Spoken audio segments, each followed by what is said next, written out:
Baik. Bismillahirrahmanirrahim. Assalamualaikum warahmatullahi wabarakatuh. Waalaikumsalam warahmatullahi wabarakatuh. Alhamdulillahirabbil alamin wa bihi nasta'inuhu ala umurid dunya waddin wassalatu wassalamu ala asyrafil anbiya'i wal mursalin wa ala alihi wa ashabihi ajma'in.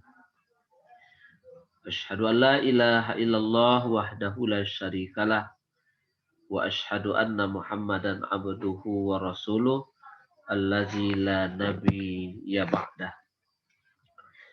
A'udzu billahi minasyaitonir rajim. Bismillahirrahmanirrahim. Yarfa'illahu allazina amanu minkum wallazina utul ilma darajat. Shadaqallahul azim. Saudara-saudara, para peserta malam bina akhlak di mana saja berada, puji syukur senantiasa kita persembahkan kehadirat Allah Subhanahu wa taala. Alhamdulillah, pada malam yang sangat berbahagia ini kita diberi kesempatan untuk berkumpul walaupun berjauhan hanya melalui media Zoom ini. Mudah-mudahan pertemuan ini pertemuan yang diberkahi oleh Allah Subhanahu wa taala. Kemudian selawat dan salam kita peruntukkan buat junjungan kita Nabi Muhammad sallallahu alaihi wasallam. Saudara-saudara sekalian yang dirahmati oleh Allah, pada malam hari ini MBA kita berkaitan dengan meraih keberkahan ilmu. Ada beberapa pertanyaan yang perlu dijawab. Kenapa semakin belajar, semakin tidak tahu? Semakin digali, semakin dicari, semakin menjauh, dan semakin hilang. Tidak sedikit pada hari ini orang-orang yang memiliki gelar. Banyak pula hari ini orang sudah sampai kepada puncak akademik. Dan statusnya pun di masyarakat tidak diragukan lagi. Tetapi keluhan mereka adalah mengapa ilmu ini tidak banyak memberi manfaat kepada kehidupan. Nah, salah satu jawabannya adalah mungkin kita belum mendapat keberkahan ilmu.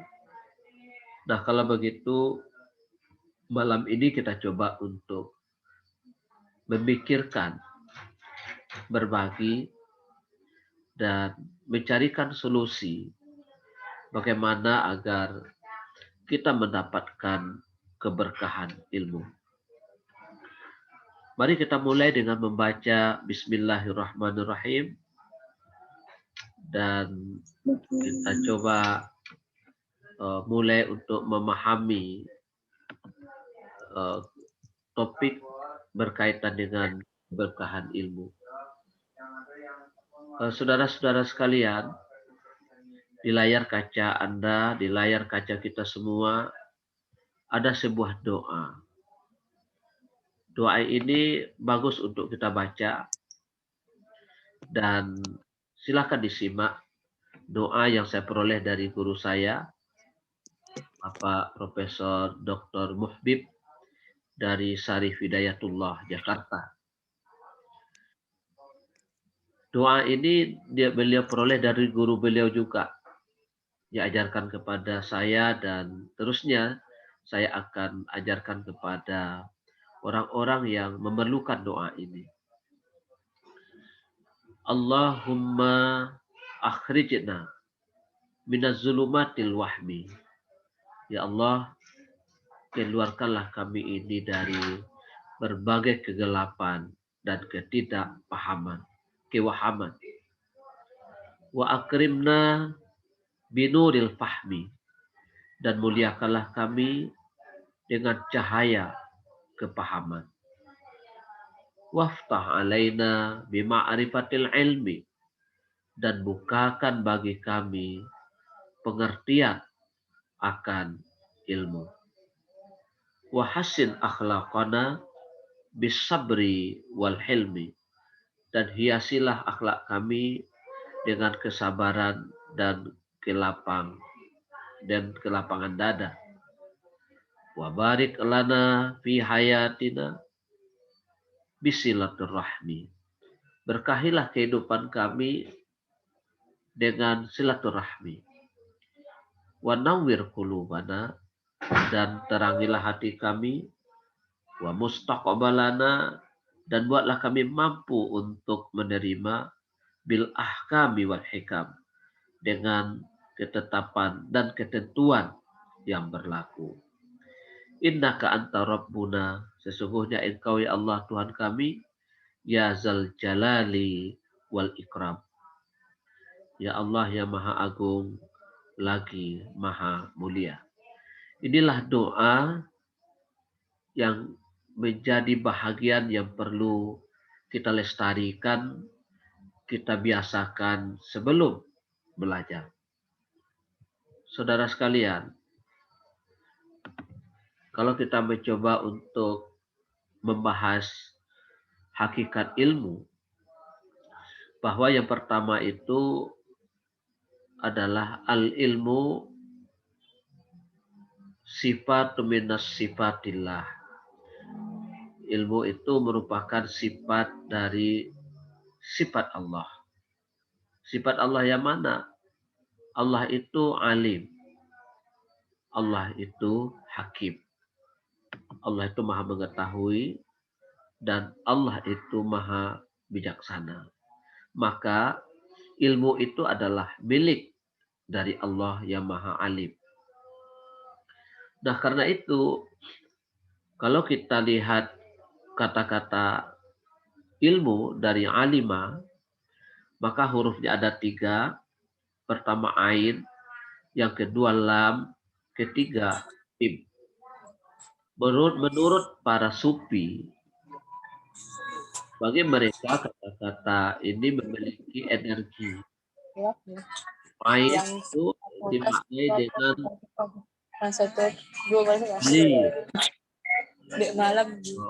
aliyah.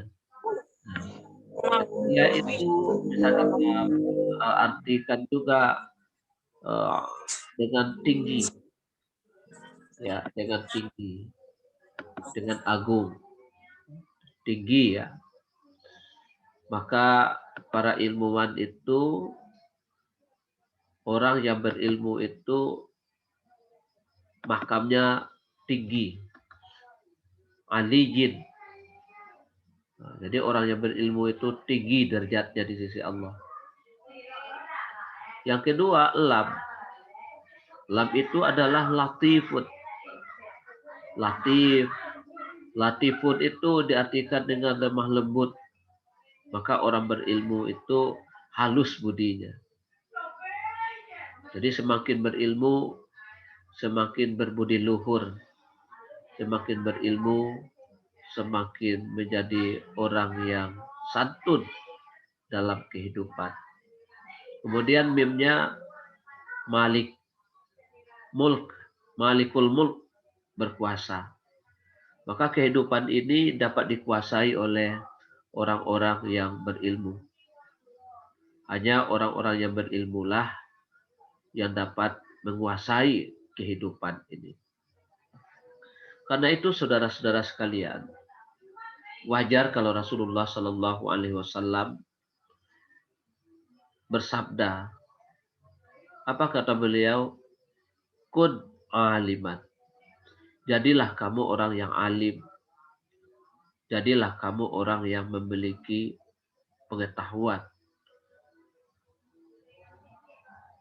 Au muta'alliman. Kalau tidak, jadilah kamu orang yang belajar ilmu pengetahuan. Orang yang mempelajari ilmu pengetahuan. Kalau enggak juga, au mustami'an. Atau kamu bisa juga menjadi para pendengar yang baik. mendengarkan berbagai informasi, mendengarkan berbagai penjelasan dari para guru, daripada dosen, dan sebagainya. Au muhibban, atau menjadi simpatisan, muhibban. Wala takun khamisan, jangan kamu menjadi orang yang kelima. Orang yang kelima itu mana? Tidak berilmu, tidak mengajar, tidak pula mau belajar, tidak pula mau mendengar, dan tidak menjadi simpatisan. Nah, kalau itu terjadi dalam kehidupan, patahlik, maka kamu akan hancur. Itu kata Rasulullah yang diriwayatkan oleh Baihaqi. Apa maksudnya? Ada 4 posisi yang harus dicari. Apakah menjadi ilmuwan, atau menjadi pelajar, atau menjadi pendengar, atau menjadi simpatisan. Ini yang direkomendasi oleh Rasulullah agar kehidupan tidak hancur. Kalau menjadi orang yang kelima, dalam artian tidak menjadi orang yang mengajar, tidak menjadi ilmuwan, tidak pula menjadi pelajar, tidak pula mau mendengar dan menjadi simpatisan, ya hancur. Nah, kalau begitu ilmu yang mana yang akan diharapkan? Ya, ilmu yang bermanfaat, ilman nafi'an. Ilmu yang bermanfaat, nafi'. Au yantafa'u bih, ilmu yang memberikan manfaat baginya. Atau ilman yanfa'. Nah, kita ingat doakan, Allahumma inni a'udzubika min qalbi la yakhsha, wa min du'a'i la yasma, wa min nafsin la tasba, wa min ilmin la yanfa. Ini dia. Aku berlindung kepada Engkau ya Allah dari ilmu yang tidak bermanfaat. Tinggi ilmunya, tinggi gelarnya, dan di mana-mana dia diagungkan. Tetapi dia tidak mendapatkan banyak faedah dari ilmunya. Ilmunya tidak menjadi penolong. Nah, makanya di dalam surah Al-Kahfi ayat 10 kita ingatkan kisah Ashabul Kahfi yang terkurung di dalam di dalam gua 309 tahun. Nah, maka apa doa yang dibaca oleh Ashabul Kahfi? Rabbana atina min ladunka rahmah wa hayyi' lana min amrina rasyada. Nah, ini sebuah doa, nanti coba cari nanti di dalam surah Al-Kahfi ya, ayat 10. Tuhan datangkanlah kepada kami min ladunka rahmah. Jadi segala yang dapat menjadi penolong. Jadi ilmu itu ada ilmu laduni kan. Nah, dari sini dasarnya. Ilmu laduni itu datangnya dari Allah. Ilmu yang dapat menolong dan memberi rahmat. Yang dapat memandu kehidupan ini. Nah, ini dia. Wahayyi lana min amrina rasyada. Nah, itu ilmu yang diharapkan. Nah, lalu saudara-saudara sekalian, kalau kita lihat makna berkah ya, ilmu yang berkah itu, maka dalam bahasa Arab itu dari barakah. Barakah itu diartikan dengan berkembangnya atau bertambah sesuatu. Jadi kalau ada kita memiliki sesuatu berkembang, dan kalau kita punya binatang ternak ya, seperti sapi berkembang biak dia, bertambah jumlahnya. Kalau kita menanam padi di sawah, tumbuh subur dia dari sebutir padi menjadi satu tangkai kan. Kemudian di tangkainya itu beratus-ratus biji padi. Itu namanya bertambah. Tetapi dalam Al-Quran dan hadis itu dikatakan dengan kebaikan. Kebaikan yang mana? Kebaikan yang berkekalan. Kebaikan yang langgeng. Nah, makanya Imam Al-Ghazali mengatakan bahwa berkah itu di samping langgeng kebaikan dan bertambah-tambah kebaikan. Itu berkah. Nah, lalu kalau kita coba dalami lagi dikaitkan dengan ilmu yang berkah itu adalah ilmu yang memberi manfaat dan dapat memberi pertolongan kepada orang yang berilmu. Kemudian ilmu yang dapat memberikan petunjuk dan arah dalam kehidupan. Makanya disebut dengan ilmu itu nur, cahaya. Bayangkan saja kalau orang berada dalam kegelapan. Maka ketika itu orang butuh akan cahaya. Nah, maka ilmu itu adalah cahaya dalam kehidupan.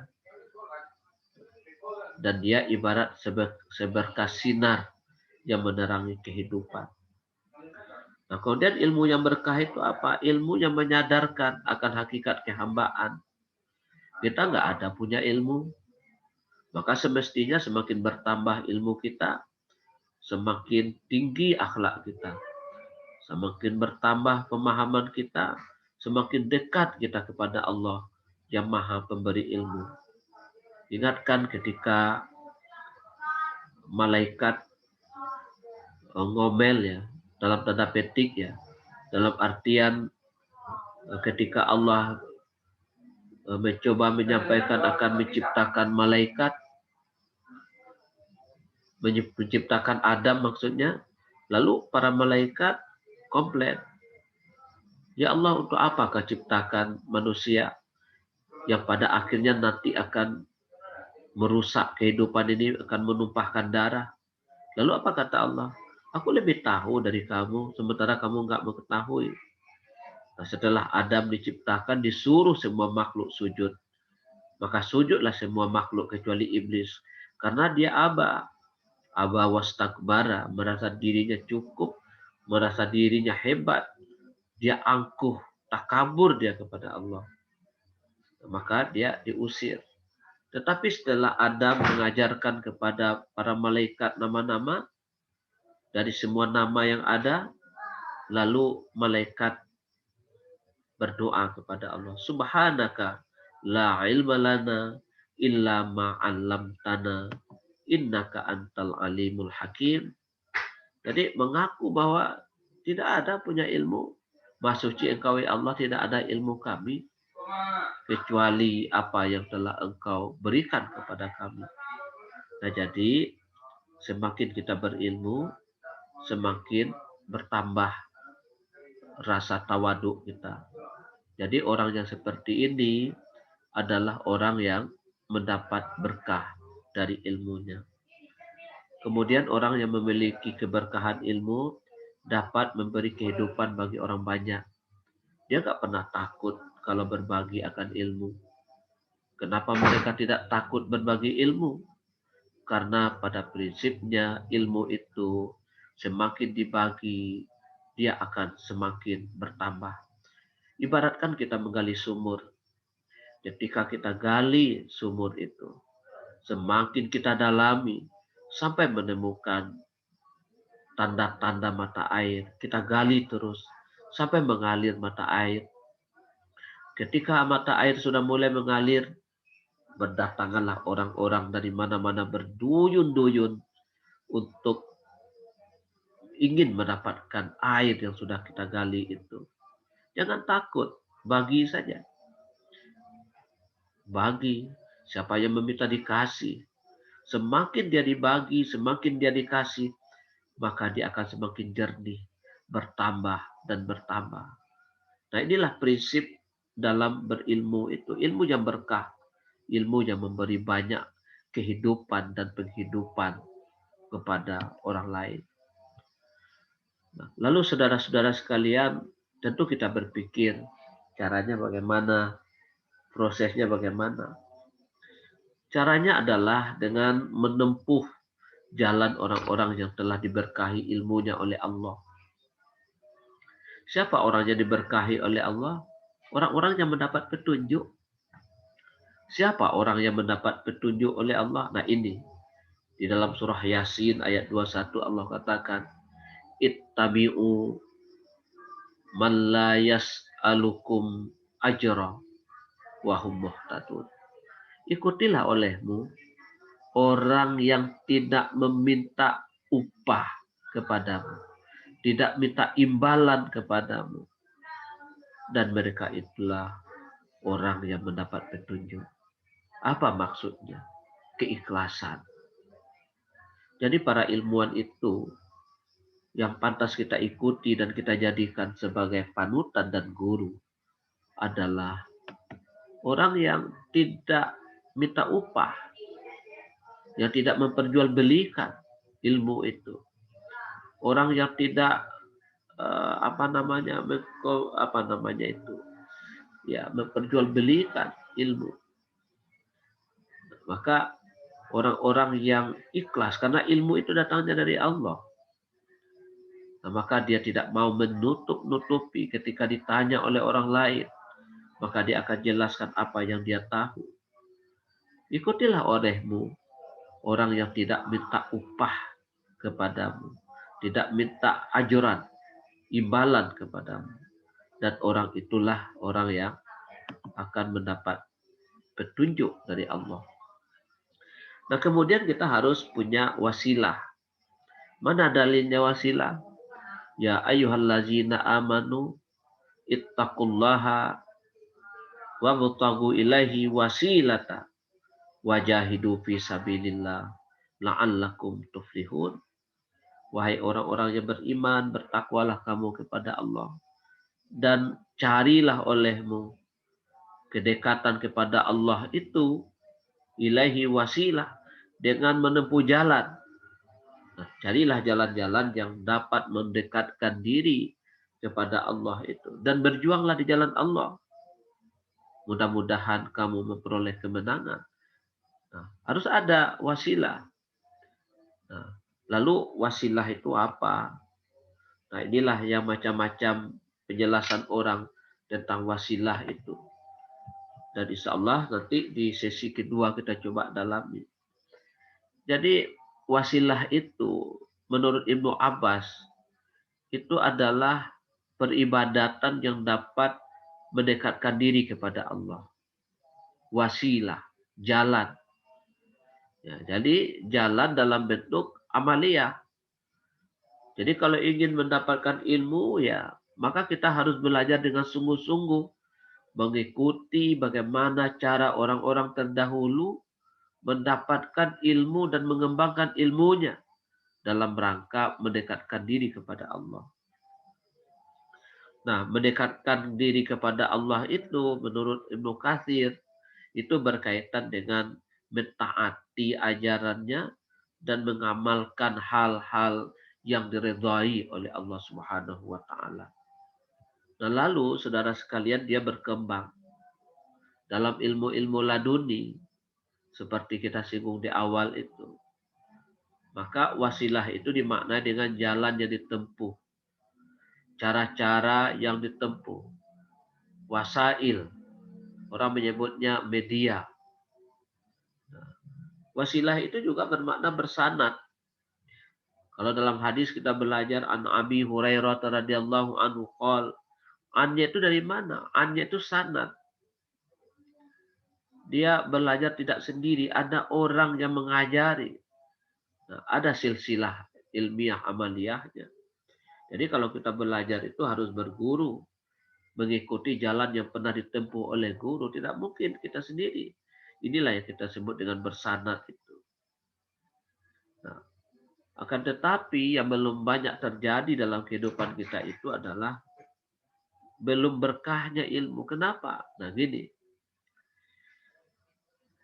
Ilmu itu ibaratkan seperti yang saya katakan tadi, kalau misalnya keridhaan Allah itu ada pada keridhaan orang tua, maka kebencian Allah juga ada pada kebencian kedua orang tua, Maka ilmu itu juga seperti itu. Yang menjadi orang tua kita di waktu mencari ilmu itu adalah guru kita. Nah, kalau guru kita tidak meredai apa yang kita gali dari dia, apa yang kita pelajari dari dia, dalam artian tidak mendapatkan ijazah dari dia, maka keberkahannya kurang. Nah, kalau begitu, kata kuncinya apa? Ijazah. Tapi ingat saudara sekalian, ijazah yang dimaksud itu bukan kertas. Nanti kamu udah selesai kuliah, dikasih kertas, dibacakan Yusidium, kumlot misalnya. Bukan itu kertas. Ijazah itu lebih kepada keredaan dari seorang guru kepada muridnya yang disampaikan setelah menyelesaikan suatu pendalaman akan sebuah ilmu. Namanya ijazah. Izin ya, diizinkan, diredakan, direlakan. Nah, ini yang penting dalam mencari ilmu itu. Pertanyaannya kalau ingin tahu sebagai apa, semakin tahu kita akan ilmu lalu ingin tahu keberkahannya atau tidak, maka keberkahan ilmu tergantung kepada sebesar apa atau sejauh mana seorang guru itu ridho kepada para murid-muridnya. Inilah antaran untuk kali ini berkaitan dengan meraih keberkahan ilmu ini. Insya Allah pada sesi kedua akan kita coba sambung dalam bentuk dialog, tanya jawab atau pendalaman materi. Terima kasih atas atensinya. Assalamualaikum warahmatullahi wabarakatuh. Waalaikumsalam Waalaikumsalam warahmatullahi wabarakatuh.